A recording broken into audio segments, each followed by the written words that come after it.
On July 21, 2026, the Miami-Dade Board of Commissioners will decide whether to override Mayor Cava's veto of a project affecting 243 acres outside the urban development boundary, including 162 acres of protected wetlands.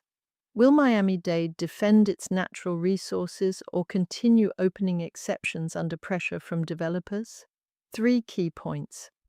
First, the Kelly Tractor project totals 243 acres outside the UDB, with habitat for 2 federally protected species. Second, Mayor Cava vetoed the ordinance on February 1, 2026. Third, if the override vote fails, it would be the first UDB application veto sustained during the Cava administration. To understand this story, we need some terms. UDB is the urban development boundary, the line that defines where cities can grow in Miami-Dade. CDMP is the Comprehensive Development Master Plan, the master map of land uses. MATTER is an official Legistar file of the board. The timeline is clear.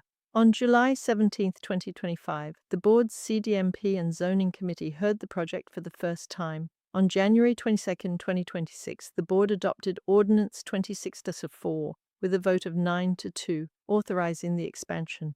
On February 1, 2026, at 1:55 p.m., Mayor Daniella Levine Cava issued her veto message against the ordinance before the clerk of the board.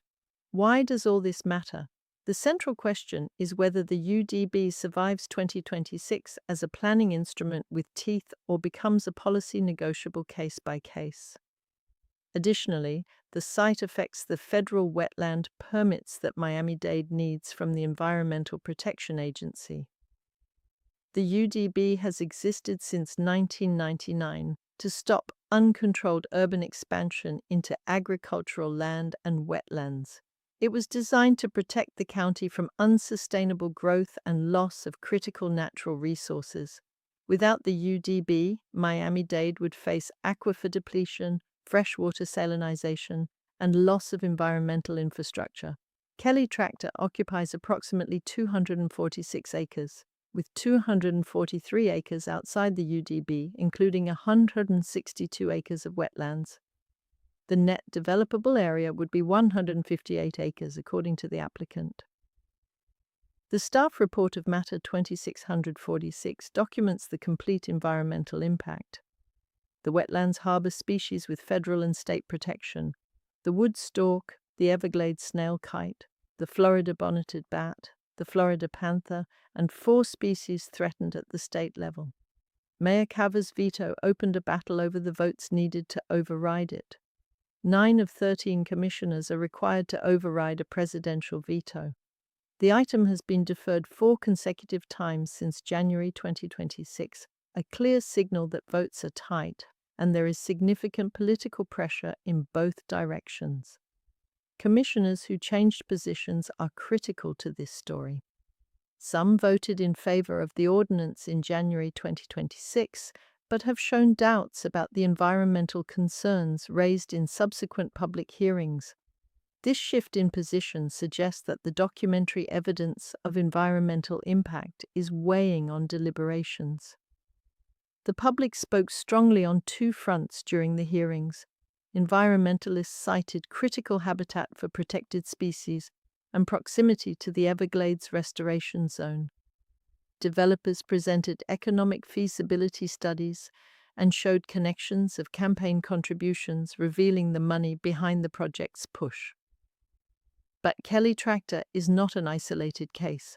There are 3 projects strictly outside the UDB that are active or recent. OCLA LLC requested 4.38 acres outside the UDB on Chrome and was adopted 13-0 on April 23, 2026. Lena City Park seeks 7,800 units on 990 acres outside the UDB.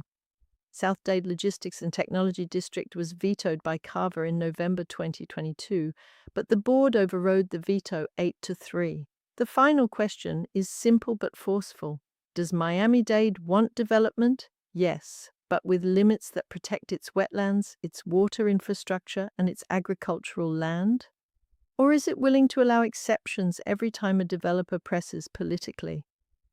The July 21st vote will tell whether the UDB survives as a planning instrument with real authority. If you want to read the full investigation with all the documents, the minutes of public hearings, the staff reports from the Department of Regulatory and Economic Resources, letters from federal agencies, and the analysis of board votes, visit newsmiamidade.com.